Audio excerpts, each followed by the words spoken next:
आयो हम धना हम नैहरवा ना गइल रहती न हम धनवा बर्बाद भइल रहते दादा कतना मुश्किल से रोपनी सोहनी कैले रहिए दादा आइए भगवानवा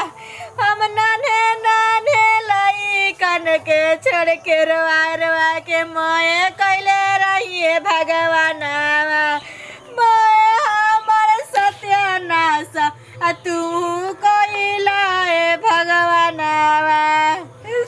नीचावा तो रहता तोरा खुरनाठी से खोदी देहल रहती है भगवानवा सारा संपत्ति अगला गई दिला है भगवानवा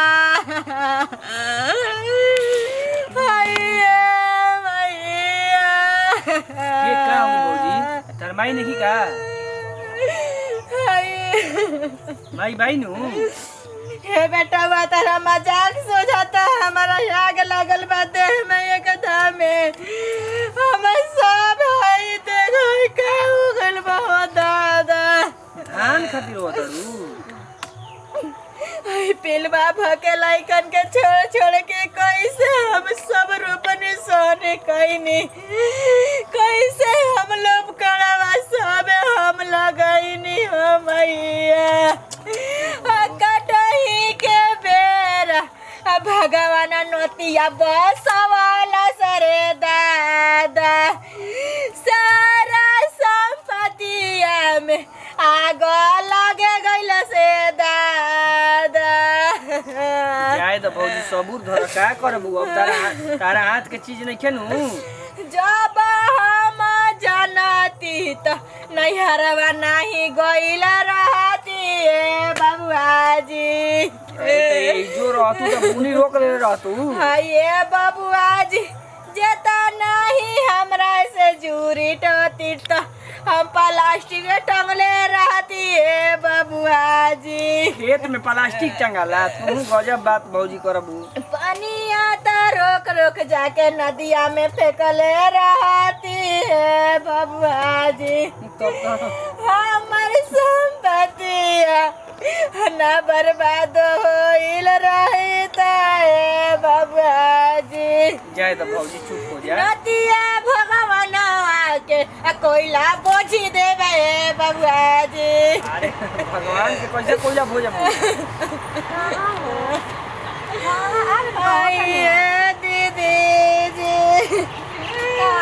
हमारे सारा जब देखते तो करे जवाब फटाता है दीदी का करबू हम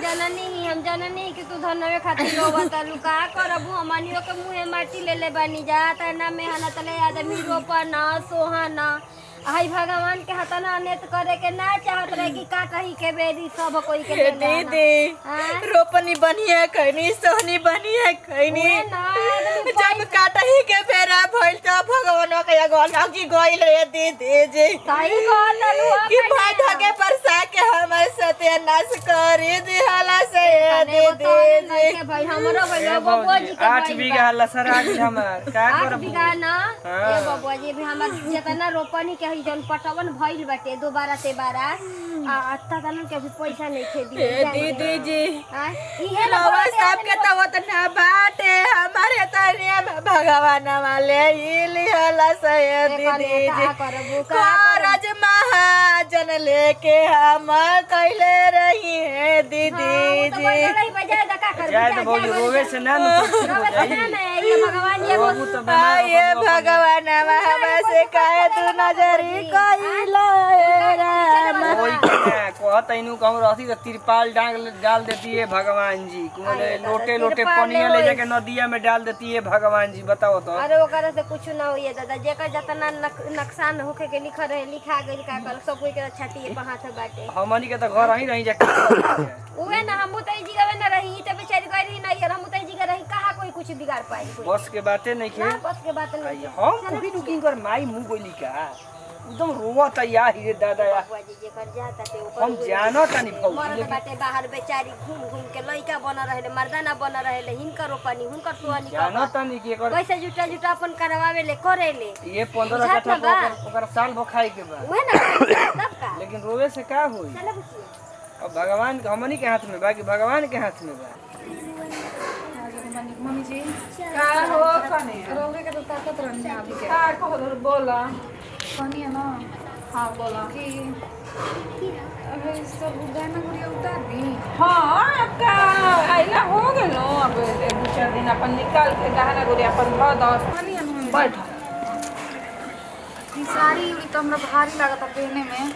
तो ले ही रही से सूट तो सिवाइए के नाइटी उटी लेके आई बनी तो मम्मी कहला है मनु कि ऐसे मत पहनिए पूछ के अपन सास से तभी पहनी हो अगर मना करोगे तो मत पहनिए ना ना तहर माई बहुत बढ़िया संस्कार देले बाड़ी जानलू तहर बहुत बढ़िया संस्कार देले बाड़ी घर में अपन जौन इच्छा करी तो तू सूट साड़ी नाइटी पहिर सकत हड़ कितना अच्छा बनी मम्मी जी कितना अल्लाह। हमार बड़की दीदी भी है ओकर सास में कुछ ना पहने देली कहली हमरा कि ही कुल ना चलेला हमार बेटी है नहीं हम बाड़ू जैसा हमार बेटी जैसा तू हमरा हमार तो डर बेटी लागत रहे मम्मी जी की सास बहुत कहत रहे सास खतरनाक होली लेकिन रौरा के देख के हमरा बुझाता कि मम्मी के भुला जाए ना ना ना हम अपन बेटी से बढ़ के तोहके प्यार दे तू बेटी से कम बड़ू अपन निकाल के अपन काम धाम कइनी निक से अपन पेनहनी ओढ़नी शौक सिंगार कइनी हमर सब अच्छा लगेला ठीक बा ना का बना दी खाना में खाना तो हम जीवन इच्छा करी ना मम्मी जी ई बात मत कही रौरा जवन कम मुए बनाई अरे कातना बढ़िया बड़ू कातना तहर माई संस्कार बढ़िया देले बड़ी बताओ सास कैसे अब मान ली कि जवन बानी हमरा खातिर तो माई चाहे सास रौरे में बनी तो हम रौरे में सेवा कर ई त बात सही कहत अड़ू हमहू जाए गांव घर में अपन गोतिया देश से कहत हमार गोश पतो इतना बढ़िया भी इतना बढ़िया पूछा बताव अपन बेटी निहन हमरा बिया इतना करतिया का के पतो बेटी बुझाता ना मम्मी जी हम तो डराते इन्हें का जने रौरा माना कदम चाहे किसी में लेकिन रौरा से बतिया के रौरा से पूछ के तो हमारे एकदम मने हल्का हो गइल कि रौरा कितना हमरा के मानता नहीं हमार जीव खुश हो गई आत्मा खुश हो गई हमारा इतना सुंदर पतो में संस्कार माई बाबू देले बेटे बनाओ खा जा बना दिह खाना में जौन इच्छा कर जौन तहार अपन बना दिह रोटी भइल चाहे सब्जी भी चावल बनावे के हो जौन इच्छा तो जीवन काम हल्का लगी तोरा अपन कह के खा के अपन आराम से आई अपन उतार दे जा जौन पहिरे को ए चाची जी बानी जी हां ए चाची जी रौरा धानमा सब गिर गइल बा लोट गइल बाटे का हो गई हाय ये चाची जी रौरा धानमा गिर गइल बाटे अरे का करबू हमें तो तोहरो से बेसी गिर गइल बाटे कनिया ये का दादा। करबू केहू त ए चाची जी जब हम देखो तनी ना तो हमारे आँख से एकदम तहरेगन बुझाता कि नहीं लगता धान के देखो तई तो बताव जाए तो मत रोव फिर अगले साल ले तैयारी करी है अपन होई ना चाची जी अरे जाना तनी ना कि दूसरा में रोप ढोक के कैसे कैसे हम अपन थे खेती गिरहती कैले रहनी आज हमारे कैसे एकदम आग लगा दिला भगवान बताव ना उ तो जानते बन के तरह से ना लियलू पैसा कर से तू कह के कैसे कैसे तू कइलू नहीं का करबू जाए तो भगवान हो अगले बार दिहन चुप रह का करबू ठीक बाड़ू नु चाची जी हम तो ठीक बनी अघिया लागो हम नहीं हरवा ना गोई रहती ना हमें संपत्ति लुटाई रही